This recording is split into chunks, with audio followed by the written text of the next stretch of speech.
Hey, beautiful friends. How are you? I can see myself reflected. Look, there's about 6 of me. So, how are you? Donna Michelle Hammersley, confidence coach, coming live from rainy Norfolk. So let me know where you're from.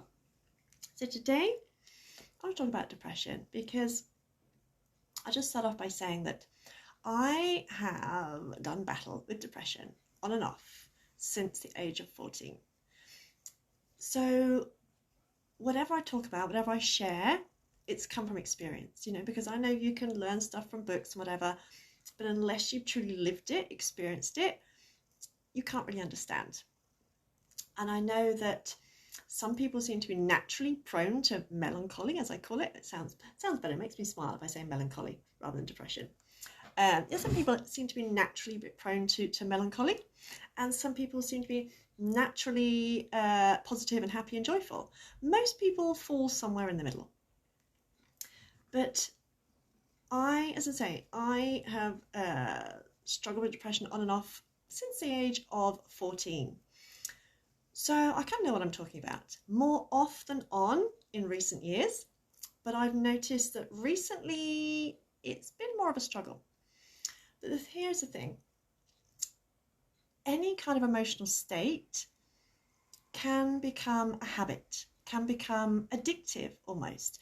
Just as we can become addicted to drugs, we can also become almost addicted to a certain feeling. Now, it's like when I was a heroin addict many years ago now, there comes a time when you're into heroin and stuff that it no longer gives you that buzz. It just makes you feel normal. And yet it's a kind of strange kind of comfort. When I say comfortable, I don't necessarily mean it's nice, but it becomes familiar. That's probably a better way to put it. We know how to feel anxious. We know how to feel depressed. And it can become almost a habit. And I don't say that to kind of like invalidate anyone's feelings or anyone's experiences. But with like anxiety is like excitement, but without the breath. Because when we're excited, we get sweaty palms, our heart rate goes up, our blood pressure goes up, our breathing becomes shallow. And it's the exact same when we're anxious, just we don't breathe properly. It just depends what label we put on it.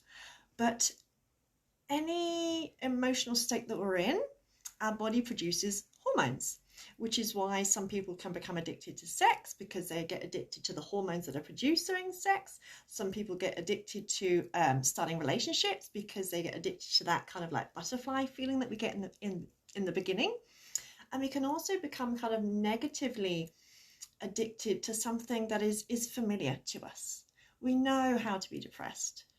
Sometimes it's like when you've been depressed or anxious for a long time, it comes to a stage where it's almost like you know how to do that. You know how to be anxious. You know how to be depressed. And it's actually learning to be happy, to be positive.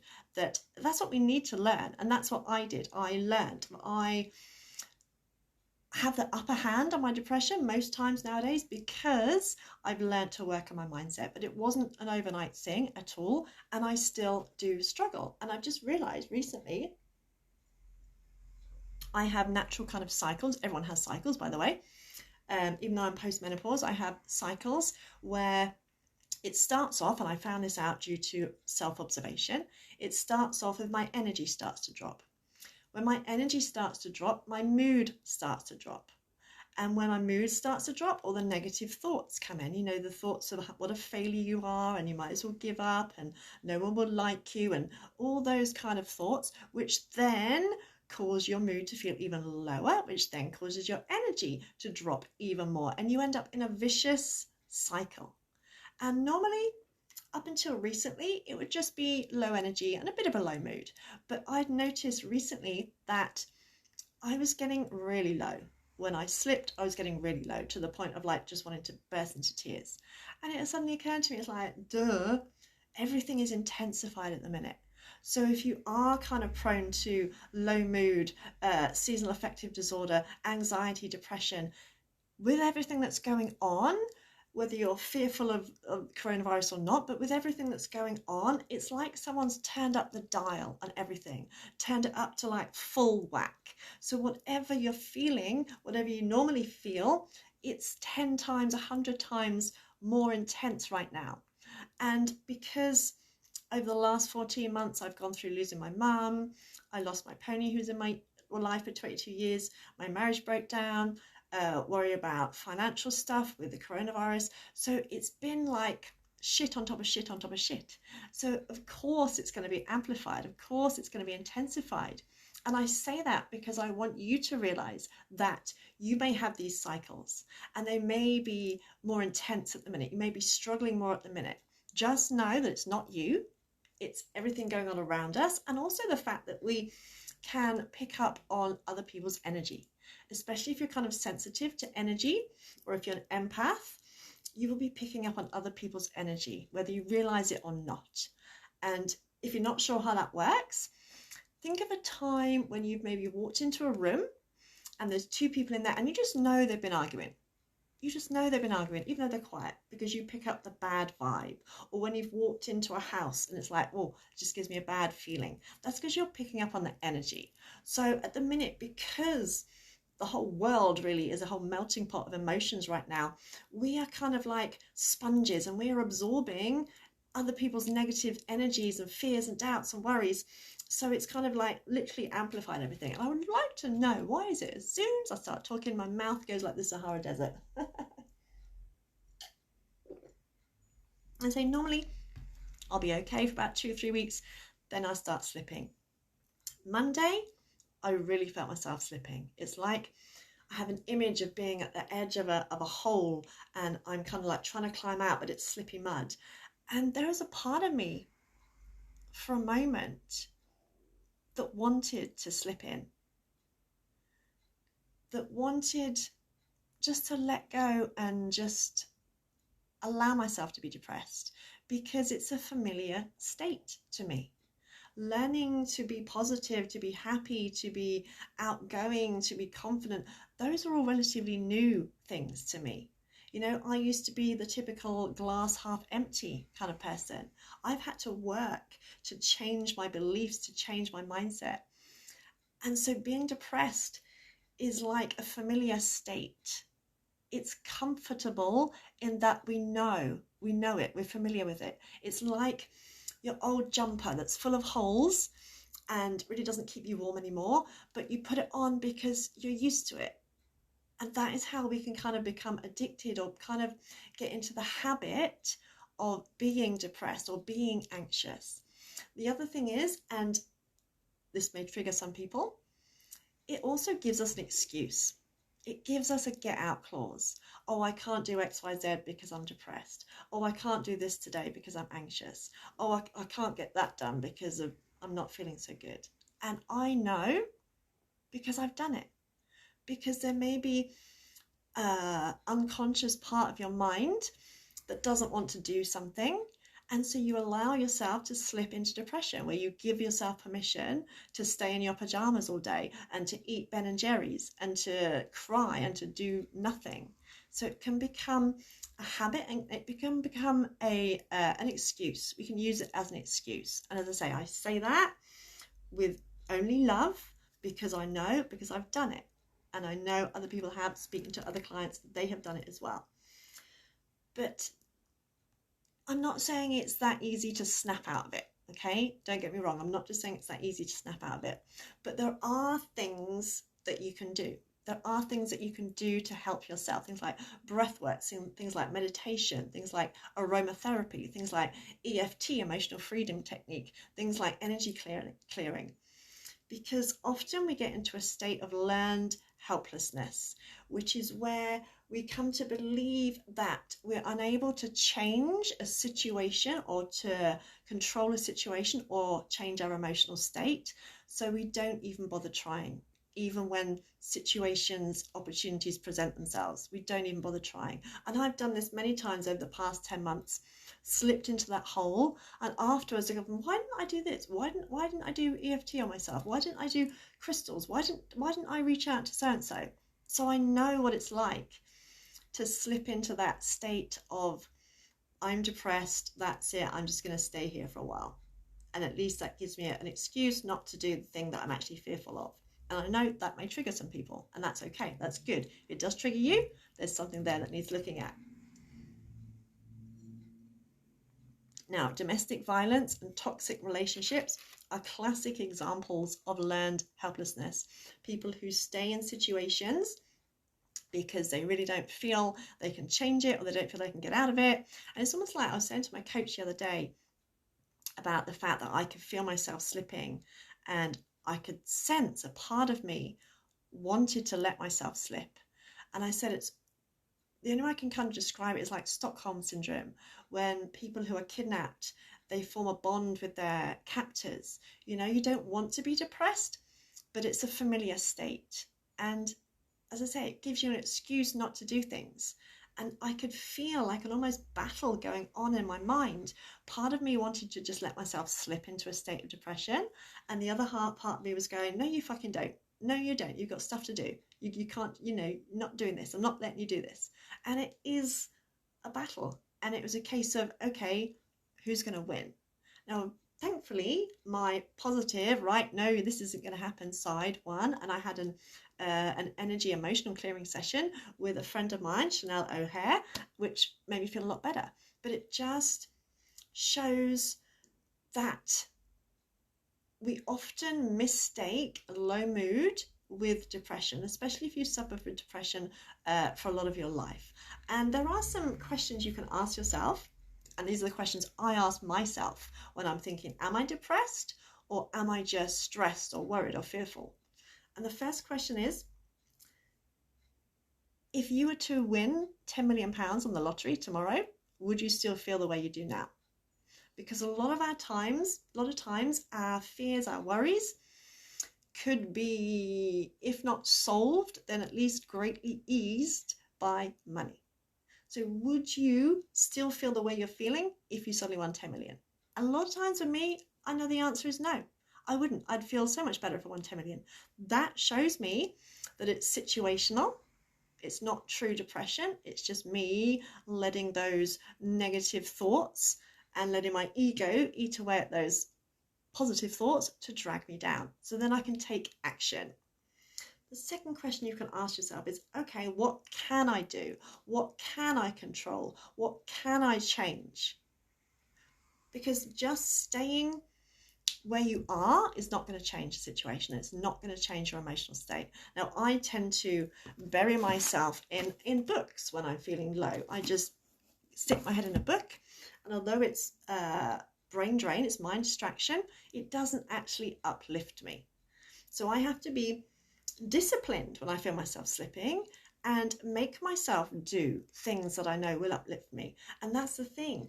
For once, stop doing things that don't uplift you. You know, if going on social media makes you feel depressed, stop doing it and do the things that you enjoy. And I know that's hard at the minute. I know that, we can't go out and do all the things that we enjoy, but think of it this way. I am so fucking grateful that this is happening at a time when we have got access to so much knowledge, so much information, so much entertainment via the internet. Imagine if we were on lockdown before we had the internet. We wouldn't be able to converse with people. We wouldn't be able to learn courses. We wouldn't be able to listen to meditations and stuff. So there is a whole world of things that you can enjoy in the comfort of your own home. You can learn aromatherapy, you can do so much, but we get stuck in the cycle of learned helplessness, where we convince ourselves that there's nothing we can do to change it, and so we don't even bother trying, because it's like that comfy jumper. It's like, I know how to be depressed because I've been here before, and it's kind of comfortable in its own way. The third thing is talking. Now, when I was a child, when they first tried to take me to a psychologist when I was 14, my reaction was, what fucking good is talking gonna do? Boy, do I know different now. Whether it's talking to yourself, whether it's talking to a friend, or whether it's talking to a trained professional, a coach or a therapist, it does help. or even just getting your thoughts down on paper. It literally acts like a brain dump. It's like taking those negative, toxic, unhelpful, unkind thoughts out. Imagine like having a tube attached to your head, and all those thoughts of, life's not worth living, no one would miss me, I can't do this, I'm not strong enough, all those kind of thoughts, it's like sucking them out. And the other thing I find, I do what I call virtual journaling, which is just basically, I walk around, I used to walk the dog, but I haven't got a dog anymore. I walk around and I talk out loud to myself, because so many times when I've said something out loud, it's made me realize how ridiculous it is. It's made me realize how negative it is or how detrimental it is. And when we're stuck in our own head, it's like a crowd of children running around a playground, and they're all trying to vie for attention, and we can't think clearly. And brain dumps, whether you're talking to a friend, talking to your cat, talking to yourself, or writing it all down on paper, it is literally like pulling out all those thoughts so that you have space to think clearly, because we can't think clearly. And when we can't think clearly, we just go down. And that's when, let's say, the negative thoughts take over. It's like a constant reel, and we convince ourselves that we're not good enough, we can't do XYZ, we might as well give up. And just, it's a spiral, and you don't want to go on that spiral, because the only place is down. So with whoever you talk to, it doesn't matter, or just write them down, get them out of your head. The other thing to do is ask yourself, is this mine? Is this energy, this emotion, is it mine? Because we are picking up, hey lovelies, we pick up other people's energy. We are like sponges, especially, as I said a moment ago, if you are sensitive to energies, if you are an empath, or if you can instantly sense someone's mood, that kind of thing, we can absorb energy. And as I said a moment ago, it's like a whole melting pot of every emotion under the sun. I've experienced every emotion under the sun these past 10 months, from absolute joy and ecstasy to confusion to worry to fear to everything. Everything is intensified at the minute, and we can pick up other people's energy. And the way to kind of get rid of that is to either do something called cord cutting, which I can go into another time, or some other kind of energy clearing, or even just visualization. Visualize standing under a shower, letting white light energy flow over you, and imagine washing away all and any negative thoughts, energies, and emotions. Because everyone we meet, and this is going to get really woo-woo now, everyone we meet, we forge a connection with them, like a cord attaching me. I've got a cord attached to Claire, I've got a cord attached to Tracy, I've got a cord attached to Jane. If it's a positive connection, as in we both give and receive, that's fine, no problem. But if it's with someone like energy vampires, someone who makes you feel like shit, someone who drains your energy, someone who doesn't support you, someone who tries to put you down, someone who says horrible things to you, that sucks the energy out of you. And we can literally feel drained because it's being pulled out of us.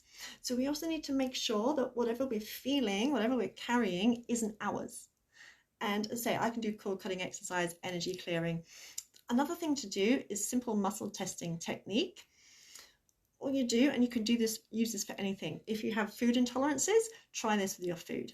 So you literally just make a little loop with one hand, and with the other hand, you try and pull through. So if I say my name is Donna, I can't pull through. If I say my name is Tracy, oh, it pulls through.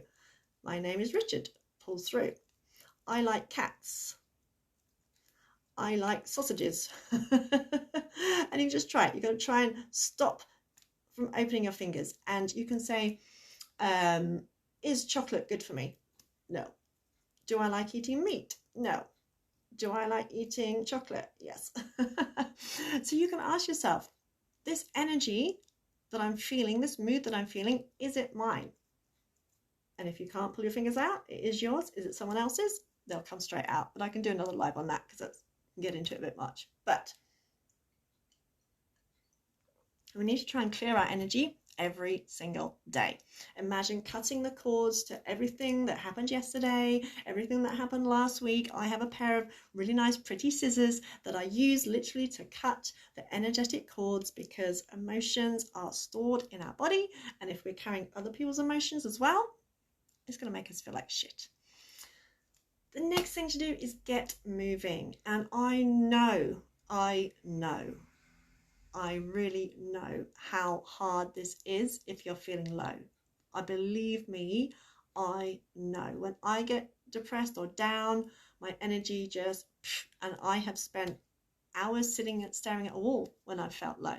So I know that it is not easy to move, to get yourself going when you're feeling depressed. Walking is one of the best things, because not only are you moving, you can talk out loud to yourself, but you're also getting fresh air. And it's been proven that having contact with nature lowers our stress levels and boosts our serotonin. So even something like walking, yin yoga, tai chi, anything like that, to get our body moving, because not only does that cause the body to produce its happy hormones, it also frees up energy, frees up any stuck, stagnant, blocked energy that we may be carrying. Because I know a lot of people at the minute are experiencing strange aches and pains, and it's because you're carrying trapped emotions. You know, the other day my shoulder was hurting. I couldn't move it properly.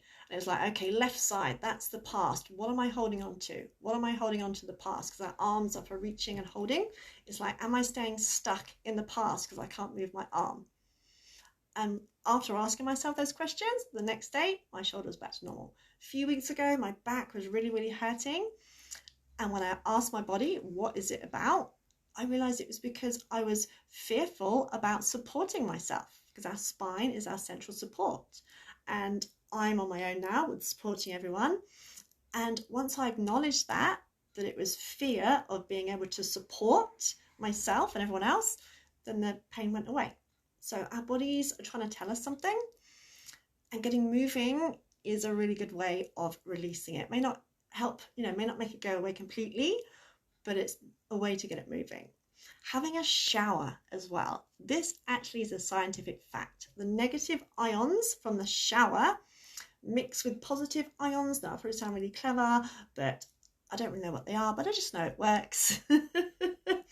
And it makes you feel refreshed, and it is a way of energy clearing, because when you're standing under the shower, you can imagine washing away any negative thoughts, energies, or emotions, and watching them drain down the drain. Plus, it makes you feel kind of like sparky, especially if at the end you put it on cold as you can stand, for at least 10 seconds. That will make you go, ooh, but it will also lift your energy and raise your vibrations. The last thing, or last but one, is feed your mood.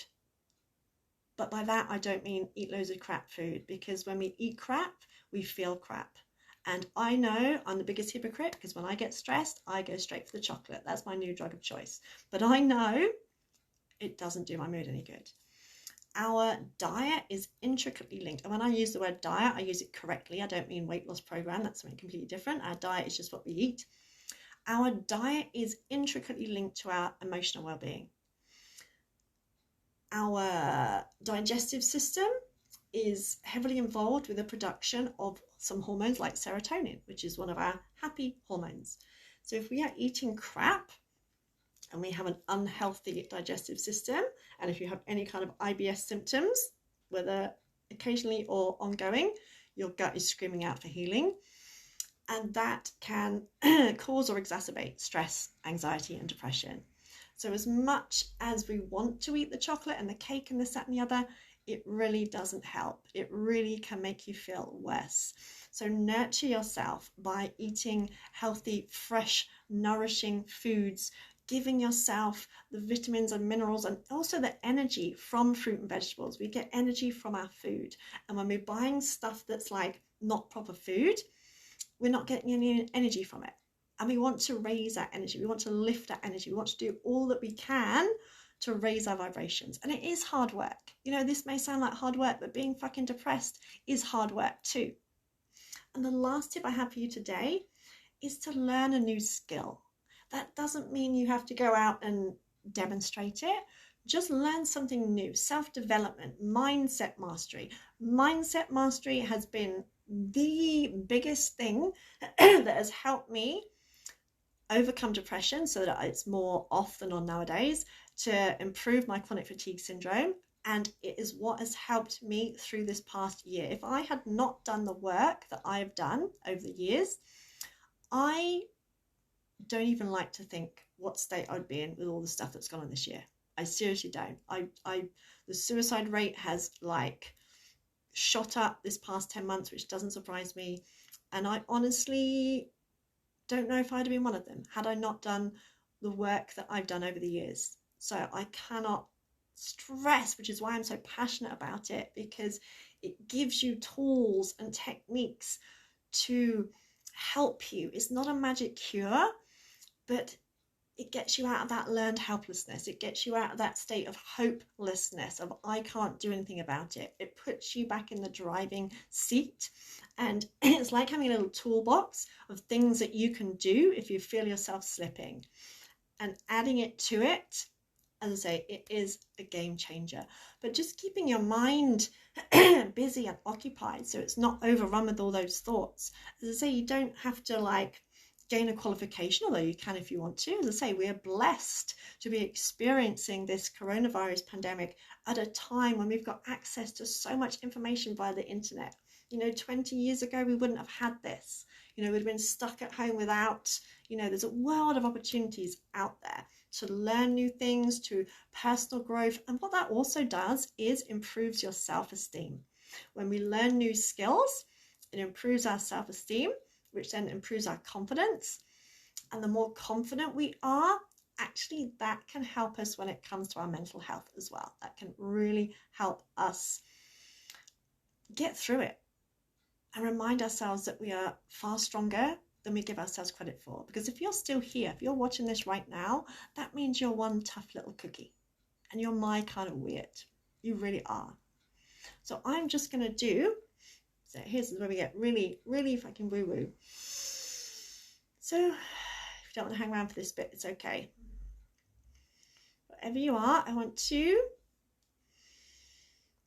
sit on a chair with your feet flat on the floor. Close your eyes.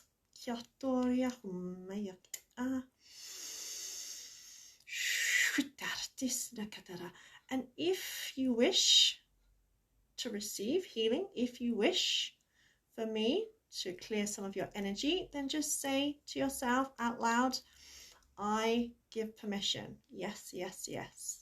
So I need permission to be able to send this to you. So you just say it out loud. Yes, yes, yes.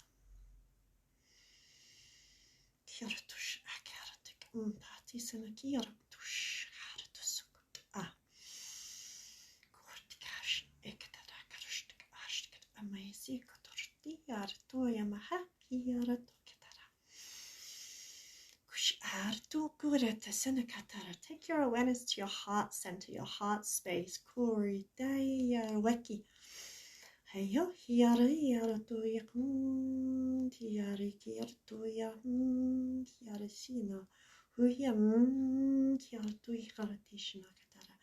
And imagine your heart space opening, expanding. You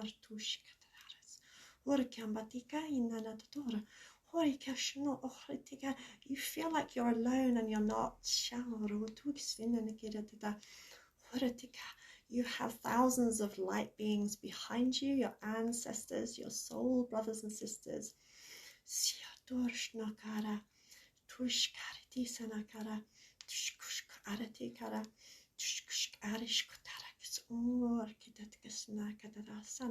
Imagine a clear space in your heart center, a clear, empty space, as if your rib cage is filled with nothing but energy. Remember, you are energy.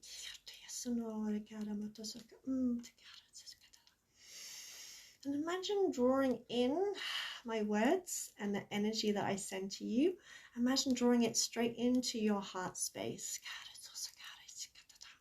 Just say, yes, yes, yes, I am open to receive.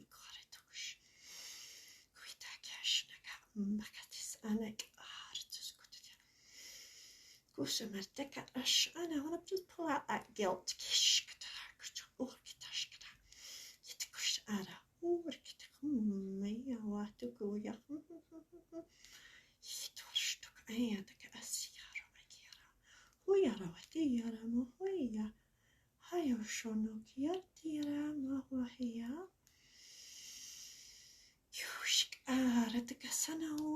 What is coming up through your throat, as if you want to speak, or you want to cough, or you want to spit it out.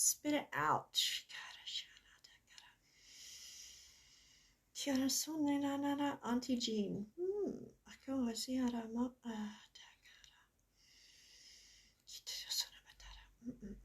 It doesn't matter what they said back then. Take that out.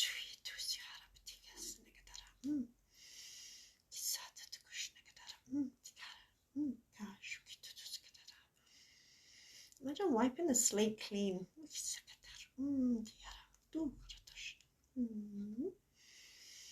Visualize filling that heart space with love, nothing but love.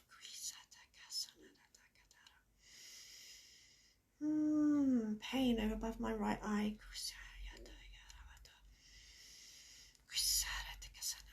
What don't you want to see?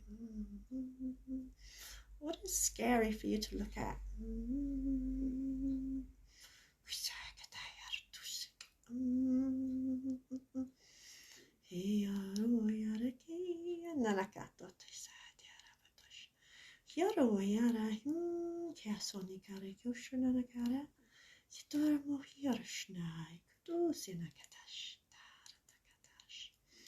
Trust your heart, dear one.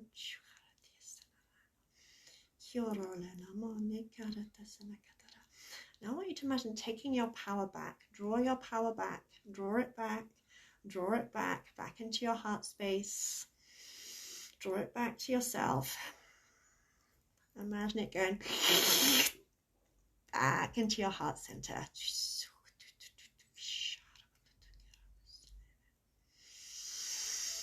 Feel the ground beneath your feet.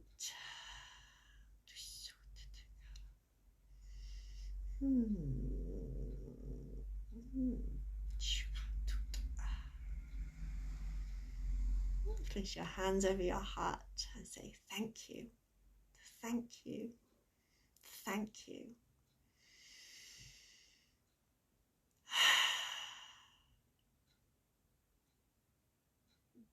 From my heart to yours. And if you've never heard anything like that before, I call it soul language, because the soul remembers, the soul understands. Our logical mind is like, that's just gibberish. But your soul remembers. So enjoy the rest of your day, beautiful friend. And I want you to know you are never alone, ever. Wherever you are, whatever you're doing, you're never alone.